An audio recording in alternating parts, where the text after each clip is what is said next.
Hello friends, welcome to Syllabus Academy. നമ്മൾ already cellular എന്ന് പറഞ്ഞിട്ടുള്ള ഒരു ചാപ്റ്റർ ഡിസ്കസ് ചെയ്തുകൊണ്ടിരിക്കുകയായിരുന്നു.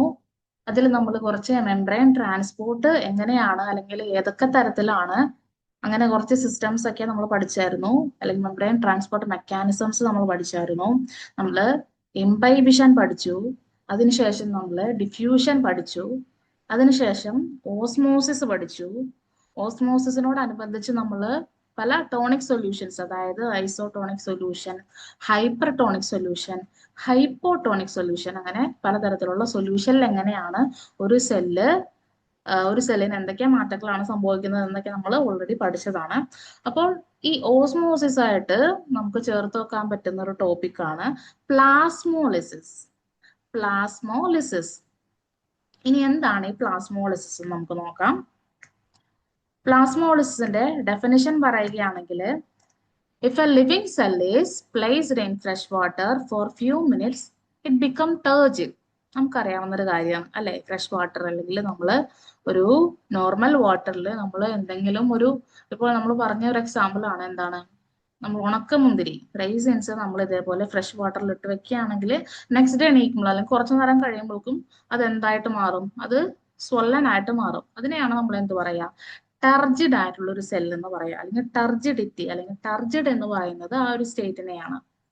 ഇനി if this kept in hypertonic solution, hypertonic which means സൊല്യൂട്ടിന്റെ concentration അധികമുള്ള ഒരു സൊല്യൂഷനിൽ നമ്മൾ ഈ ഒരു സെൽ ഇട്ട് വെക്കുകയാണെങ്കിൽ the cytoplasm shrink and plasma membrane will withdraw from the cell wall and it is called എന്ത്, പ്ലാസ്മോളിസിസ്. ഒരു ഹൈപ്പർടോണിക് സൊല്യൂഷനിൽ ഇട്ട് വെക്കുന്ന ഒരു സെൽ എന്ന് പറയുന്നത് ആ ഒരു സെല്ല് അത് ഷ്രിങ്ക് ആയിട്ട് പോകുന്നു, അല്ലെങ്കിൽ ഷ്രിങ്ക് ആയിട്ട് അത് അതിന്റെ സൈസ് ചുരുങ്ങുന്നു. അതിനെയാണ് നമ്മൾ എന്ത് പറയാ, പ്ലാസ്മോളിസിസ് എന്ന് പറയാം. The cells in this state are called flaccid or lame. If more water keeps leaving, the protoplasm pulls away from the cell wall and become plasmolized. അതായത് നമ്മൾ സൊല്യൂഷൻ പഠിച്ചായിരുന്നു, ഐസോടോണിക് സൊല്യൂഷനിൽ ഇട്ട് വെക്കുന്ന ഒരു സെൽ എന്ന് പറയുന്നത് എന്താണ്, അവിടെ നെറ്റ് മൂവ്മെന്റ് ഓഫ് അല്ലെങ്കിൽ വാട്ടറിന്റെ മൂവ്മെന്റ് എന്ന് പറയുന്നത് എന്താണ്, ഈക്വൽ ആണ്, അല്ലെങ്കിൽ അതൊരു എന്താ, അങ്ങോട്ടേക്കും അകത്തേക്കും പുറത്തേക്കുള്ള മൂവ്മെന്റ് ഓഫ് വാട്ടർ എന്ന് പറയുന്നത് അവിടെ ഇല്ല, കാരണം സെയിം കോൺസെൻട്രേഷൻ ആണ്. സോ ആ ഒരു സെൽ എന്താണ്, ഒരു ഫ്ലാസിഡ് സെല്ലായിരിക്കും. ഫ്ലാസിഡ് സെൽ എന്ന് പറയുമ്പോൾ അതൊരു സ്വള്ളൻ സെല്ലുമല്ല, എന്നാൽ അതൊരു ഷ്രങ്കൺ സെല്ലുമല്ല. ഇതിന്റെ ഇടയ്ക്ക് നിൽക്കുന്ന ഒരു സെല്ലാണ്, അല്ലെങ്കിൽ ഒരു സ്റ്റേറ്റ് ആണ് ഈ ഫ്ലാസിഡ് സെൽ എന്ന് പറയാ, അല്ലെങ്കിൽ ഫ്ലാസിഡ് സ്റ്റേറ്റ് എന്ന് പറയാം. സോഫ്റ്റ് ആയിട്ടുള്ള എന്നാൽ വീക്ക് ആയിട്ടുള്ള ഒരു ഫോം ആണ്. അപ്പോൾ അതില് എന്താണ്, അതൊരു ഐസോടോണിക് സൊല്യൂഷനിലെ അങ്ങനെയാണ് ഇരിക്കുന്നത്, എന്നാൽ അത് ഷ്രങ്കനോ അതോ സ്വലനായിട്ടുള്ള സെല്ലായിട്ടല്ല, ഒരു ഫ്ലാസിഡ് സെല്ലായിട്ട് ഇരിക്കുക. ഇനി ആ ഒരു ഫ്ലാസിഡ് സെല്ലിൽ നിന്നും കൂടുതലായിട്ട് വാട്ടർ ലോസ്, അതായത് ഹൈപ്പർടോണിക് സൊല്യൂഷനിൽ ഇട്ട് വെക്കുമ്പോൾ എന്താണ്, കൂടുതൽ വാട്ടർ ലോസ് ഉണ്ടാവും. അങ്ങനെ എക്സസ് ആയിട്ട് വാട്ടർ ലോസ് ഉണ്ടായി കഴിയുമ്പോൾ ആ ഒരു ഫ്ലാസിഡ് ആയിട്ടുള്ള സെല്ലിന് എന്ത് സംഭവിക്കും, ദാറ്റ് ബിക്കം പ്ലാസ്മലൈസ്ഡ്, ഒരു പ്ലാസ്മലൈസ്ഡ് ആയിട്ടുള്ള ഒരു സെല്ലായിട്ട് മാറും. അതായത് ആ ഒരു സെൽവാളിന്റെ അകത്ത് നിന്ന് പ്രോട്ടോപ്ലാസ്റ്റ് ചുരുങ്ങി അകത്തേക്ക് പോകും. അതിനെയാണ് നമ്മൾ എന്താ പറയാ, പ്ലാസ്മോലൈസിസ് അല്ലെങ്കിൽ പ്ലാസ്മോലൈസ്ഡ് സെൽ എന്നൊക്കെ പറയാം. It is reversible condition if the cell is placed back in hypotonic solution. അപ്പോൾ ഇത് ഈ ഒരു പ്ലാസ്മോളിസിസ് എന്ന് പറയുന്നത് റിവേഴ്സിബിൾ ആണ്, കാരണം നമുക്ക് അങ്ങനെ ചുരുങ്ങി പോയ ഒരു സെല്ല് തിരിച്ച് നമ്മൾ വീണ്ടും നോർമൽ വാട്ടറിൽ ഇട്ട് കഴിഞ്ഞിട്ടുണ്ടെങ്കിൽ, അല്ലെങ്കിൽ ഒരു ഹൈപ്പോട്ടോണിക് സൊല്യൂഷനിൽ ഇട്ട് കഴിഞ്ഞിട്ടുണ്ടെങ്കിൽ എന്ത് സംഭവിക്കും, ഈ പ്ലാസ്മോളിസിസ് എന്ന് പറയുന്നത് റിവേഴ്സിബിൾ ആയിട്ട് നടക്കും. നമ്മൾ അതിനെ പറയും ഡീപ്ലാസ്മോളൈസിസ് എന്ന് പറയും.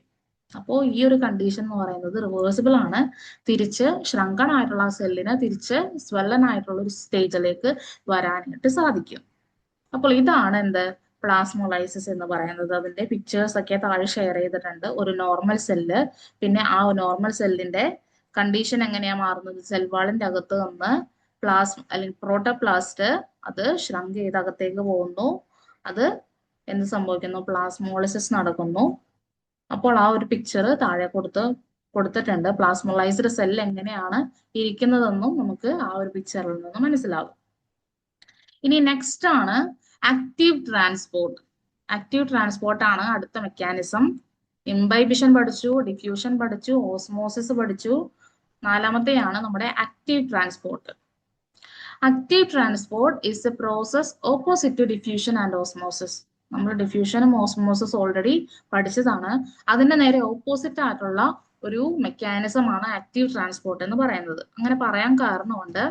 കാരണം നമ്മൾ ഡിഫ്യൂഷൻ ഓസ്മോസിസും പഠിച്ചപ്പോൾ പറഞ്ഞത് that is movement of the molecule എന്ന് പറയുന്നത് എലോങ് ദ കോൺസെൻട്രേഷൻ ഗ്രേഡിയന്റ് ആണ്. അതായത് from the higher concentration to the lower concentration. എന്നാൽ ഇവിടെ എന്താ സംഭവിക്കുന്നത്? ഇവിടെ എന്ന് പറയുമ്പോൾ the passage of the substances from its lower to higher concentration. എങ്ങനെയാണ്? ലോവർ കോൺസെൻട്രേഷനിൽ നിന്നുമാണ് ഹയർ കോൺസെൻട്രേഷനിലേക്ക് പോകുന്നത്. എവിടെയാണോ ആ മോളിക്യൂൾസ് കുറവായിട്ടിരിക്കുന്നത് അവിടെ നിന്നും കൂടുതലുള്ള സ്ഥലത്തേക്ക് പോകുന്നത് through a membrane using energy from the cell referred to as active transport. അപ്പോൾ ഈ ഒരു പ്രോസസ്സിനും എന്താവശ്യമുണ്ട്? എനർജി ആവശ്യമുണ്ട്. ഈ ഒരു പ്രോസസ്സ് നടക്കണമെങ്കിലും എന്താവശ്യമുണ്ട്? എനർജി ആവശ്യമാണ്. കാരണം എന്താ? അതൊരു നോർമൽ പ്രോസസ്സ് അല്ല, അല്ലേ? നമ്മൾ അഗെയിൻസ്റ്റ് ദ കോൺസെൻട്രേഷൻ ഗ്രേഡിയന്റ് ആണ് മോളിക്യൂൾസ് മൂവ് ചെയ്യുന്നത്. സോ അവിടെ ഒരു എനർജിയുടെ ആവശ്യം വരുന്നുണ്ട്. സോ അവിടെ എനർജി, ഈ ഒരു ആക്റ്റീവ് ട്രാൻസ്പോർട്ടിൽ എനർജി വളരെ അത്യാവശ്യമാണ്. Nutrients such as ions of nitrate, sulfates, potassium, zinc, manganese cannot pass through the cell membrane due to the higher concentration in the root cell. അതായത് ചില സമയത്ത് നമ്മുടെ സോയിലില് എന്തായിരിക്കും? സോയിലില് ഈ പറയുന്ന നൈട്രേറ്റ്, സൾഫേറ്റ്സ് അങ്ങനെയുള്ള പ്ലാന്റിന് ആവശ്യമുള്ള കുറച്ച് മൂലകങ്ങൾ അല്ലെങ്കിൽ ആവശ്യമുള്ള കുറച്ച് അയോൺസിന്റെ ഒക്കെ കണ്ടൻസ് കുറവാണെങ്കിലും, അവൈലബിലിറ്റി കുറവാണെങ്കിലും, ആ ഒരു കണ്ടന്റ് പ്ലാന്റിന് ആവശ്യമുള്ളത് കൊണ്ട് തന്നെ അത് വലിച്ചെടുക്കണമെങ്കിൽ ഈ ആക്റ്റീവ് ട്രാൻസ്പോർട്ട് ഹെൽപ്പ് ചെയ്യുന്നുണ്ട്. കാരണം റൂട്ട് സെല്ലിനെ അപേക്ഷിച്ചിട്ട് ഈ സോയിലിന്റെ അകത്ത് ഈ കണ്ടൻസ് കുറവാണെങ്കിലും ആ കുറവുള്ള ഏരിയയിൽ നിന്ന് ലോവർ കോൺസെൻട്രേഷനിൽ നിന്നും കൂടുതൽ കോൺസെൻട്രേഷൻ ഉള്ള റൂട്ട് സെല്ലിന്റെ അകത്തേക്ക് പ്രവേശിക്കാനായിട്ട് ഹെൽപ്പ് ചെയ്യുന്നുണ്ട് ഈ active transport. To obtain these elements they must be forcibly pulled inward from their lower concentration. അപ്പോൾ ഈ ഒരു പ്രോസസ് നടക്കണമെങ്കിൽ അതായത് ഔട്ട്സൈഡിൽ നിന്ന് ഇൻസൈഡിലേക്ക് റൂട്ട് സെല്ലിന്റെ അകത്തേക്ക് ഹയർ കോൺസെൻട്രേഷൻ ഉള്ള റൂട്ട് സെല്ലിന്റെ അകത്തേക്ക് കയറണമെങ്കിൽ റിക്വയേഴ്സ് എനർജി ആവശ്യമുണ്ട്. അപ്പോൾ എനർജി സപ്ലൈ ചെയ്യുന്നത് ആരാണ്? ATP, അഡ്നോസൈൻ ട്രൈഫോസേറ്റ്. അപ്പോൾ ATP ആണ് ഇവിടെ എനർജി സപ്ലൈ ചെയ്യുന്നത്. ഇനി നെക്സ്റ്റ് ആയിട്ടുള്ള ഒരു പ്രോസസ് ആണ് ട്രാൻസ്ലൊക്കേഷൻ. നമ്മൾ ഡിഫ്യൂഷൻ പഠിച്ചപ്പോഴും അല്ലെങ്കിൽ ഓസ്മോസിസ് പഠിച്ചപ്പോഴും അതൊക്കെ എന്ന് പറയുന്നത് ഒരു ഷോർട്ട് ഡിസ്റ്റൻസിൽ മോളിക്യൂൾസിനെ മൂവ് ചെയ്യാനായിട്ടുള്ള ഒരു പ്രോസസ് ആണ്. ഈ പറയുന്ന ഡിഫ്യൂഷൻ ആയാലും ശരി, ഓസ്മോസിസ് ആയാലും ശരി, ഒരു ഷോർട്ട് ഡിസ്റ്റൻസിലേക്ക്. പക്ഷേ ഒരു വലിയൊരു പ്ലാന്റ് എടുക്കുമ്പോൾ അല്ലെങ്കിൽ വലിയൊരു ഉയരമുള്ള ഒരു ട്രീ എടുക്കുകയാണെങ്കിൽ ഈ ഡിഫ്യൂഷൻ എന്ന് പറയുന്ന പ്രോസസ്സ് കൊണ്ട് മാത്രം മതിയാകില്ല. കാരണം എന്താ? അത് വളരെ ലെങ്ത് അല്ലെങ്കിൽ വളരെ വലിയൊരു മരമാണ് അല്ലെങ്കിൽ വലിയൊരു പ്ലാന്റ് ആണെങ്കിൽ ഈ പറയുന്ന ഡിഫ്യൂഷൻ എന്ന് പറയുന്നത് പോരാതെ വരും. അല്ലെങ്കിൽ ട്രാൻസ്പോർട്ടിന് ഡിഫ്യൂഷൻ നടന്നിട്ടുള്ള പ്രോസസ്സ് വളരെ സ്ലോവർ ആണെന്ന് നമ്മൾ പഠിച്ചായിരുന്നു. അപ്പോൾ അത് പോരാതെ വരും. കാരണം ഇത് താഴെ നിന്ന് വെള്ളം വലിച്ച് മുകളിലേക്ക് എത്തുമ്പോഴേക്കും ഡിഫ്യൂഷൻ ആണെങ്കിൽ എന്ത് സംഭവിക്കും? മുകളിലുള്ള ആ പാറട്ടൊക്കെ ഇലകളൊക്കെ കരിഞ്ഞു പോയിട്ടുണ്ടാകും ഡിഫ്യൂഷൻ വഴിയായിട്ടാണെങ്കിൽ. അപ്പോൾ നമുക്ക് ഒരു പ്ലാന്റിനപ്പോ ട്രാൻസ്ലൊക്കേഷൻ വഴിയായിട്ടാണ് ലോങ് ഡിസ്റ്റൻസിലേക്ക് ഇതേപോലെ ഫുഡ് ആയാലും വാട്ടർ ആയാലും എത്തിക്കുക. അപ്പൊ ട്രാൻസ്ലൊക്കേഷൻ എന്ന് പറയുന്നത് it is A long distance transport of substances within the plant. ഒരു പ്ലാന്റിന്റെ അകത്ത് ലോങ് ഡിസ്റ്റൻസിലേക്ക് വാട്ടറും ഫുഡും സപ്ലൈ ചെയ്യുന്നത് ട്രാൻസ്ലൊക്കേഷൻ വഴിയാണ്. ഈ സബ്സ്റ്റൻസസ് എന്ന് പറയുന്നത് സൂക്രോസ് ആകാം, വാട്ടർ ആകാം, മിനറൽസ് ആകാം. അപ്പൊ സൂക്രോസ് എന്ന് പറയുന്നത് നമ്മുടെ ഫോട്ടോസിന്തസിസ് വഴിയായിട്ട് പ്ലാന്റിന്റെ ലീവ്സിൽ ഉണ്ടാക്കുന്ന ഫുഡ് എന്ന് പറയുന്നത് എന്താണ്? നമ്മുടെ ഗ്ലൂക്കോസ് ആണ്. ഈ ഗ്ലൂക്കോസിനെ കൺവെർട്ട് ചെയ്ത് സൂക്രോസ് ആകുന്നു. ഈ സൂക്രോസ് ആണ് ട്രാൻസ്പോർട്ട് ചെയ്ത് പല പല ഭാഗത്തിലേക്ക് എത്താം. ഇനി അത് ആ ഒരു ഇനിയിപ്പോ ഈ പ്ലാന്റിന് ഈ സൂക്രോസ് യൂസ് ചെയ്യുന്നത് എനർജി ആവശ്യമുള്ളപ്പോഴാണ്. അപ്പൊ ഇത് ആവശ്യമില്ലാത്ത സമയത്ത് ഇത് സ്റ്റോർ ചെയ്തും വെക്കാറുണ്ട്. സ്റ്റാർച്ച് ആയിട്ട് പ്ലാന്റിൽ സ്റ്റോർ ചെയ്തും വെക്കാറുണ്ട്. ഇനി വാട്ടറും മിനറൽസും അതേപോലെ തന്നെ പ്ലാന്റിന് വളരെ അത്യാവശ്യമുള്ള ഒന്നാണ്. ഇത് എവിടെ നിന്നാണ് കിട്ടുന്നത്? മണ്ണിലൂടെ അല്ലെ? നമ്മള് അത് ഒരു പ്ലാന്റ് വാട്ടർ മിനറൽസ് ഒക്കെ അബ്സോർബ് ചെയ്യുന്നത് അതിന്റെ റൂട്ട് വഴി മണ്ണിൽ നിന്നാണ്. Water, mineral and food are generally moved by mass or bulk flow system from one point to another as a result of pressure difference between the 2 points. അപ്പോൾ ഈ ഒരു വാട്ടറും മിനറൽസും ഫുഡും എങ്ങനെയാണ് മൂവ് ചെയ്യുന്നത്? ഈ ഒരു ട്രാൻസ്ലൊക്കേഷൻ എന്ന് പറയുന്നത് ആ ഒരു പ്രോസസ് എന്ന് പറയുന്നത് is based on mass flow hypothesis അല്ലെങ്കിൽ മാസ് ഫ്ലോ സിസ്റ്റം എന്ന് പറയും. അതായത് മാസ് ആയിട്ടാണ് ഇവിടെ മോളിക്യൂൾസ് മൂവ് ചെയ്യുന്നത്, ഒരുമിച്ച് അല്ലെങ്കിൽ ബൾക്ക് ആയിട്ടാണ് മൂവ് ചെയ്യുന്നത്. എങ്ങനെ? ഒരു പോയിന്റിൽ നിന്ന് മറ്റൊരു പോയിന്റിലേക്ക് ഒരു പ്രഷർ ഡിഫറൻസസ് ആണ് അതിന്റെ ബേസ് ആയിട്ടുള്ള പ്രോസസ്സ്. അല്ലെങ്കിൽ പ്രഷർ ഡിഫറൻസ് വേരി ചെയ്യുന്നത് കൊണ്ട് അല്ലെങ്കിൽ പ്രഷർ ഡിഫറൻസ് ഉള്ളത് കൊണ്ട് ഒരു പോയിന്റിൽ നിന്ന് മറ്റൊരു പോയിന്റിലേക്ക് ബൾക്കായിട്ട് ഈ സബ്സ്റ്റൻസസ് മൂവ് ചെയ്യുന്നു. അതുവഴിയാണ് ഈ ട്രാൻസ്ലൊക്കേഷൻ നടക്കുന്നത്. Direction of the movement can be upward or downward depending on the plan need. എവിടെയാണ് അല്ലെങ്കിൽ എങ്ങനെയാണ് ഈ സബ്സ്റ്റൻസസ് ആവശ്യം എന്നതിനനുസരിച്ചിട്ട് ആണ് ഈ ഒരു മൂവ്മെന്റ് നടക്കുക. ഇപ്പോൾ ഒരു പ്ലാന്റിന്റെ അകത്ത് ഫോട്ടോസിന്തസിസ് വഴി ഉണ്ടാക്കിയിരിക്കുന്ന ഭക്ഷണം അതെവിടെയാണ് ഉണ്ടാക്കിയിരിക്കുന്നത്? ലീവ്സിലാണ് അല്ലെ? ആ ലീവ്സിൽ ഇരുന്നാല് മാത്രം പറ്റൂല. കാരണം എല്ലാ ഭാഗത്തേക്കും എത്തണം. എനിക്ക് ആ ഒരു എനർജി എല്ലാ സ്ഥലത്തേക്കും കൺസ്യൂം ചെയ്യാനായിട്ട് പറ്റണം. അപ്പോൾ അത് ആ ലീവ്സിൽ നിന്ന് മറ്റുള്ള പാർട്ടിലേക്ക് പോകുന്നു. എക്സസ് ആയിട്ടുള്ള ഫുഡ് എങ്ങനെ സ്റ്റാർച്ച് ആയിട്ട് റൂട്ടിലേക്ക് സ്റ്റോർ ചെയ്യുന്നു. അപ്പൊ അവിടെ ഒരു ഡൗൺവേർഡ് മൂവ്മെന്റ് ആണ് ഉണ്ടാവുക, ഷൂട്ടിൽ നിന്നും റൂട്ടിലേക്ക്. ഇനി നേരെ തിരിച്ചാലോചിച്ചേ, വാട്ടർ മിനറൽസും ആണെങ്കിൽ റൂട്ടിൽ നിന്നും വലിച്ചെടുത്തിട്ട് ലീവ്സിലേക്കാണ് കൊണ്ടുപോവുക അല്ലെങ്കിൽ മറ്റുള്ള പാർട്ടിലേക്കാണ് കൊണ്ടുപോവുക. കാരണം ലീവ്സിലെ വാട്ടർ ആവശ്യമാണ് ഫോർ ഫോട്ടോസിന്തസിസ്. അപ്പോൾ അവിടെ ഒരു അപ്വേർഡ് ഫ്ലോ ആണ് നടക്കുന്നത്. അപ്പോൾ ഡയറക്ഷൻ എന്ന് പറയുന്നത് നീഡ് അനുസരിച്ചിട്ട് വ്യത്യാസപ്പെട്ടിരിക്കും. അത് അപ്വേർഡും ആകാം ഡൗൺവേർഡും ആകാം. Translocation of food is achieved by the phloem and tissue. അപ്പോൾ ഈ ഒരു ട്രാൻസ്ലൊക്കേഷൻ അച്ചീവ് ചെയ്യുന്നത് വാസ്കുലർ ബണ്ടിൽസിലുള്ള 2 ടിഷ്യൂസ് ആണ്. ഫുഡിന്റെ ട്രാൻസ്പോർട്ട് ആണെങ്കിൽ അവിടെ ഹെൽപ്പ് ചെയ്യുന്നത് ഫ്ലോയം ടിഷ്യൂവും, വാട്ടറിന്റെ ട്രാൻസ്പോർട്ട് ആണെങ്കിൽ അവിടെ ഹെൽപ്പ് ചെയ്യുന്നത് സൈലം ടിഷ്യൂവുമാണ്. ആ കാര്യങ്ങൾ എല്ലാവർക്കും ബേസിക്കലി അറിയാവുന്ന അല്ലെങ്കിൽ നമുക്ക് എല്ലാവർക്കും അറിയാവുന്ന ഒരു കാര്യമാണ്. വാട്ടർ ട്രാൻസ്പോർട്ടിനെ ഹെൽപ്പ് ചെയ്യുന്നത് സൈലവും, ഫുഡിന്റെ ട്രാൻസ്പോർട്ടിനെ ഹെൽപ്പ് ചെയ്യുന്നത് ഫ്ലോയം ടിഷ്യൂസുമാണ്. അപ്പോൾ ഇതാണ് ട്രാൻസ്ലൊക്കേഷൻ. അതായത് ഒരു ലോങ്ങർ ഡിസ്റ്റൻസിലേക്ക് ഒരു വാട്ടർ, മിനറൽസ് അതേപോലെ തന്നെ ഫുഡ് ഒക്കെ ട്രാൻസ്പോർട്ട് ചെയ്യാനായിട്ട് by the help of vascular bundles, xylem, phloem. അതുവഴി ഒരു ലോങ്ങർ ആയിട്ടുള്ള ഡിസ്റ്റൻസിലേക്ക് ഈ ഒരു മിനറൽസ് സബ്സ്റ്റൻസസിന്റെ ട്രാൻസ്പോർട്ടിനെ ഹെൽപ്പ് ചെയ്യുന്ന ഒരു പ്രോസസ്സാണ് എന്ത്? ട്രാൻസ്ലൊക്കേഷൻ. നെക്സ്റ്റ് ആണ് assent of sap. Assent of sap എന്ന് പറയുമ്പോൾ സാപ്പ് എന്ന് പറയുന്നത് ഒരു പ്ലാന്റിലത്തെ വാട്ടർ കണ്ടന്റും അതേപോലെ തന്നെ മിനറൽസും കൂടെ ചേർന്നിട്ട് ഉള്ള ആ ഒരു പാർട്ടാണ് അല്ലെങ്കിൽ ആ ഫ്ലൂയിഡിനെ നമ്മൾ പറയുന്നതാണ് സാപ്പ് എന്ന് പറയുന്നത്. Ascent of sap എന്ന് പറയുമ്പോൾ when the root hair absorbs water and dissolved minerals finally reaches xylem tissue, the xylem transport them to the different part of the plant. അതായത് നമ്മുടെ പ്ലാന്റില് എന്താ റൂട്ട് ഹെയർ വഴിയായിട്ട് അബ്സോർബ് ചെയ്ത water മിനറൽസും ഉണ്ട്. അതെവിടെ എത്തുന്നു? സൈലത്തിലേക്ക് എത്തിയിട്ട്, സൈലമാണ് നമ്മൾ നേരത്തെ പറഞ്ഞായിരുന്നു, സൈലമാണ് വാട്ടർ ട്രാൻസ്പോർട്ടിന് ഹെൽപ്പ് ചെയ്യുന്നത്.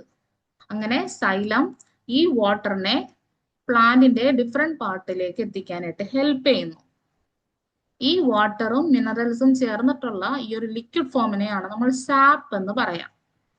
The flow or movement of the sap from the root to aerial part of the plant or shoot of the plant is called ascent of sap. ഇത് റൂട്ടിൽ നിന്നും ഷൂട്ടിലേക്ക് അല്ലെങ്കിൽ പ്ലാന്റിന്റെ മറ്റുള്ള പാർട്ടിലേക്ക്, ലീവ്സിലേക്കും ഫ്രൂട്ടിലേക്കും അല്ലെങ്കിൽ പ്ലാന്റ് വാട്ടർ ആവശ്യമുള്ള ഏരിയൽ പാർട്ടിലേക്ക് എത്തിക്കുന്നത് അല്ലെങ്കിൽ ആ ഒരു മൂവ്മെന്റിനെ നമ്മൾ പറയുന്നതാണ് അസെന്റ് ഓഫ് സാപ്പ്. ഇതിനെ അഫക്ട് ചെയ്യുന്ന ഒരുപാട് ഫാക്ടേഴ്സ് ഉണ്ട്. റൂട്ട് പ്രഷർ, ട്രാൻസ്പിറേഷൻ പുൾ, അത് രണ്ടുമാണ് മെയിൻ ആയിട്ട് ഇതിനെ അഫക്ട് ചെയ്യുന്ന അല്ലെങ്കിൽ ഇതിനെ ഹെൽപ്പ് ചെയ്യുന്ന 2 ഫാക്ടേഴ്സ്. എഫക്ട് ചെയ്യുന്ന പറയാൻ പറ്റില്ല, ഇൻഫ്ലുവൻസ് ചെയ്യുന്ന, അതിനെ ഹെൽപ്പ് ചെയ്യുന്ന രണ്ട് ഫാക്ടേഴ്സ്. ഈ അസെൻഡ് ഓഫ് സാപ്പിന്, അതായത് വെള്ളം റൂട്ടിൽ നിന്നും മുകളിലേക്ക് അല്ലെങ്കിൽ ഒരു അപ്വേർഡ് ഫ്ലോ മുകളിലേക്ക് എത്താനായിട്ട് സഹായിക്കുന്ന രണ്ട് ഫാക്ടേഴ്സ് ആണ് റൂട്ട് പ്രഷറും ട്രാൻസ്പിറേഷൻ പുള്ളും. ഇതെങ്ങനെയാണ്, അല്ലെങ്കിൽ ഈ റൂട്ട് പ്രഷറും ട്രാൻസ്പിറേഷൻ പുള്ളും വഴി എങ്ങനെയാണ് ഈ സാപ്പ് മുകളിലേക്ക് എത്താന്നുള്ളതാണ് നമ്മൾ പറയാ. ഓരോന്നിന്റെയും റൂട്ട് പ്രഷർ എന്താണെന്നും ട്രാൻസ്പിറേഷൻ പുൾ എന്താണെന്നും. ഫസ്റ്റ് ആണ് റൂട്ട് പ്രഷർ.